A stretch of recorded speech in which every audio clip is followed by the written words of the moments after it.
ರಕ್ಷಣಾ ಪಡೆಗಳ ಮುಖ್ಯಸ್ಥರ ಸುದ್ದಿಗೋಷ್ಠಿ, ಕದನ ವಿರಾಮ ಉಲ್ಲಂಘನೆಗೆ ತೀವ್ರ ವಿರೋಧ. ಪಾಕಿಸ್ತಾನ ಮತ್ತೊಮ್ಮೆ ಕದನ ವಿರಾಮ ಉಲ್ಲಂಘಿಸಿ ಭಾರತದ ಗಡಿ ದಾಟುವ ದುಸ್ಸಾಹಸ ಮಾಡಿದಲ್ಲಿ ತೀವ್ರ ಪರಿಣಾಮ ಎದುರಿಸಬೇಕಾಗುತ್ತದೆ ಎಂದು ಭಾರತದ ರಕ್ಷಣಾ ಪಡೆಗಳು ಎಚ್ಚರಿಕೆ ನೀಡಿವೆ. ದೆಹಲಿಯಲ್ಲಿ ಇಂದು ರಕ್ಷಣಾ ಪಡೆಗಳ ಮುಖ್ಯಸ್ಥರ ಸುದ್ದಿಗೋಷ್ಠಿಯಲ್ಲಿ ಭಾರತೀಯ ಸೇನಾ ಕಾರ್ಯಾಚರಣೆಗಳ ಮಹಾನಿರ್ದೇಶಕ ಲೆಫ್ಟಿನೆಂಟ್ ಜನರಲ್ ರಾಜೀವ್ ಘಾಯ್ ಈ ವಿಷಯ ತಿಳಿಸಿದ್ದಾರೆ. Air marshal AK Bharati, vice admiral AN Pramod, major general Sandeep S Sharada ಸುದ್ದಿಗೋಷ್ಠಿಯಲ್ಲಿ ಉಪಸ್ಥಿತರಿದ್ದರು. ರಾಜೀವ್ ಘಾಯ್, ಪಾಕಿಸ್ತಾನದ ಸೇನಾ ಕಾರ್ಯಾಚರಣೆಗಳ ಮುಖ್ಯಸ್ಥರು ತಮಗೆ ಕರೆ ಮಾಡಿ ಕದನ ವಿರಾಮದ ಪ್ರಸ್ತಾವನೆಯನ್ನ ಮುಂದಿಟ್ಟಿದ್ದರು. ಅದಕ್ಕೆ ಸಮ್ಮತಿ ಸೂಚಿಸಿ ಸೋಮವಾರ 12 ಗಂಟೆಗೆ ಉಭಯ ದೇಶಗಳ ಸೇನಾ ಕಾರ್ಯಾಚರಣೆ ಮಹಾನಿರ್ದೇಶಕರ ಮಾತುಕತೆ ನಿಗದಿಪಡಿಸಲಾಗಿತ್ತು. ಆದರೆ ಪಾಕಿಸ್ತಾನ ನಿನ್ನೆ ಕದನ ವಿರಾಮ ಉಲ್ಲಂಘಿಸಿ ಎಲ್ಲಾ ಸಿದ್ಧತೆಗಳನ್ನು ಹಾಳು ಮಾಡಿತು ಎಂದರು. ಅಲ್ಲದೆ ಇಂದು ಬೆಳಗ್ಗೆ ಪಾಕಿಸ್ತಾನಕ್ಕೆ ಭಾರತದಿಂದ ಹಾಟ್ಲೈನ್ ಸಂದೇಶ ರವಾನಿಸಲಾಗಿದ್ದು, ಕದನ ವಿರಾಮ ಉಲ್ಲಂಘನೆಗೆ ತೀವ್ರ ವಿರೋಧ ವ್ಯಕ್ತಪಡಿಸಲಾಗಿದೆ. ಇಂದು ಸಹ ಪಾಕಿಸ್ತಾನ ಕದನ ವಿರಾಮ ಉಲ್ಲಂಘಿಸಿ ಭಾರತದ ಗಡಿಯೊಳಗೆ ನುಸುಳುವ ದುಸ್ಸಾಹಸ ಮಾಡಿದ್ದಲ್ಲಿ ತೀವ್ರ ಪರಿಣಾಮ ಎದುರಿಸಬೇಕಾಗುತ್ತದೆ ಎಂಬ ಎಚ್ಚರಿಕೆ ನೀಡಲಾಗಿದೆ.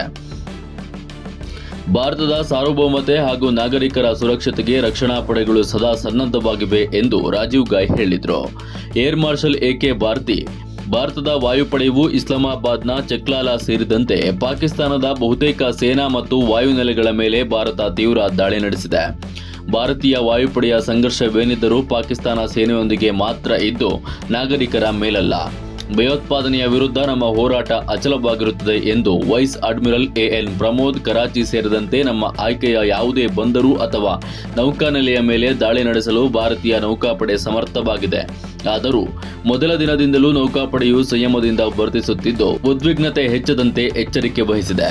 ಇದೇ ವೇಳೆ ವಾಯುಪಡೆ ಹಾಗೂ ಸೇನಾಪಡೆಗಳ ಸಹಕಾರದೊಂದಿಗೆ ನೌಕಾಪಡೆಯು ಕಾರ್ಯಾಚರಣೆ ನಡೆಸುತ್ತಿದ್ದು ಪಾಕಿಸ್ತಾನದ ನೌಕಾಪಡೆಯನ್ನು ಆತಂಕಕ್ಕೀಡು ಮಾಡಿದೆ ಎಂದರು. Welcome to this special press conference on Operation Sindoor. We will begin with opening statements by the three senior officers to my right here. Compelling statement of our resolve as a nation. Operation Sindoor was conceptualized with a clear military aim to punish the perpetrators and planners of terror and to destroy their terror infrastructure. What I do not state here, of course, is the often stated determination of India and its intolerance to terror.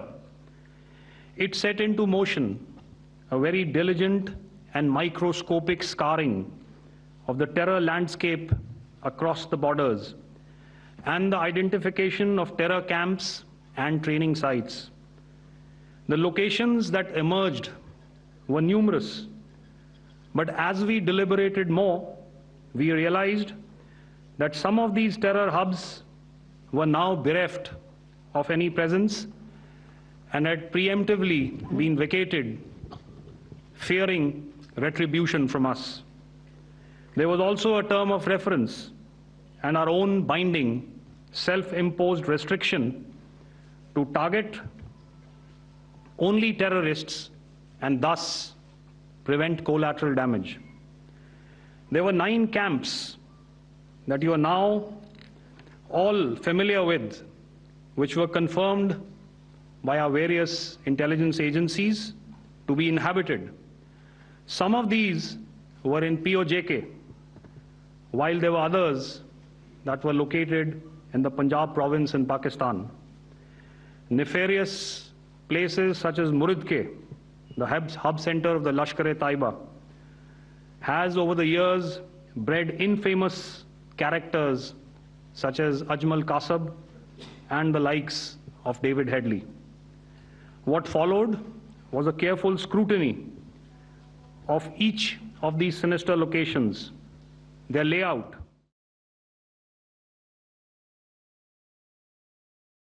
military, not the Pakistani, any other infrastructure. So that is what we have maintained on the 7th of May.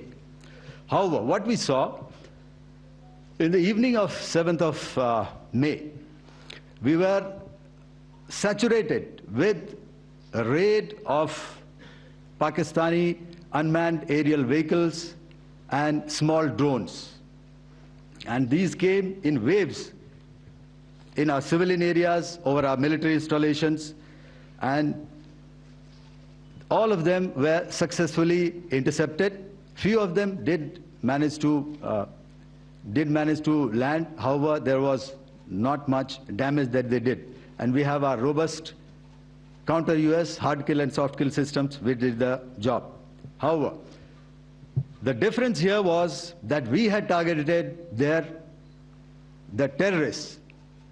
The adversary now has targeted our civilians and the military infrastructure. So it had to be responded to.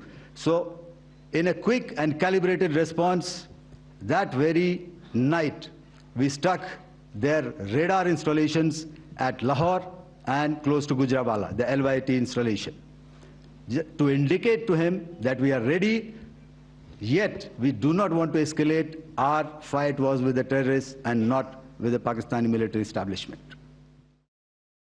The aim was to revalidate our crew, armament, equipment, and platform readiness to deliver various ordnance on selected targets precisely. Thereafter, our forces remained forward deployed in the Northern Arabian Sea in a dissuasive and deterrent posture with full readiness and capacity to strike select targets at sea and on land, including Karachi at time of our choosing. The forward deployment of the Indian Navy compelled Pakistani naval and air units to be in a defensive posture, mostly inside harbors or very close to the coast, which we monitored continuously. The Indian Navy maintained seamless maritime domain awareness throughout the duration and was entirely aware of the location and movement of Pakistani units.